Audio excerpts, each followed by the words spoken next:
back when I was living on the streets, well, technically in my car, I would always post up about fast food restaurants because people would always give me their change or some of the food that they had recently purchased.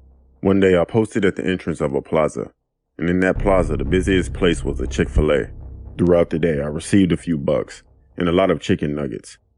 After being out there for a few hours, I noticed a car that left a few times and came back to park in the Chick-fil-A parking lot with covered license plates.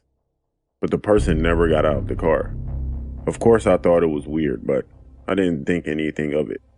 Throughout the day, I'd take my food to my car and I'd eat.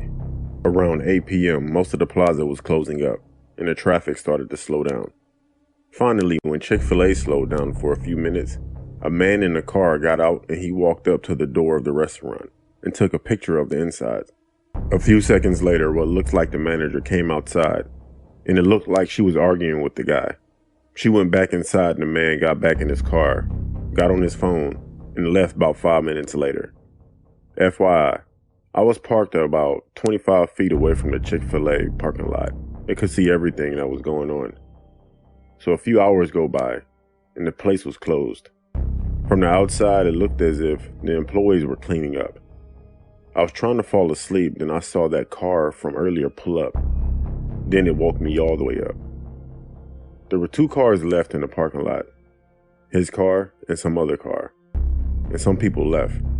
The only person I saw inside was the woman that he was talking to earlier. I saw the man get out of his car at this point. He was wearing dark colors and with gloves on. And I saw the lights get turned off inside of Chick-fil-A.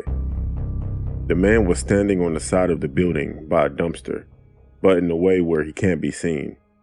He was in the shadows. At that point, I leaned my seat all the way back so no one could see me. The woman walked out, turned around, and began to lock the door.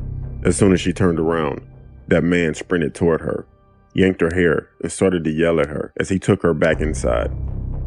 I leaned up a little bit to get a better look, but I couldn't see anything.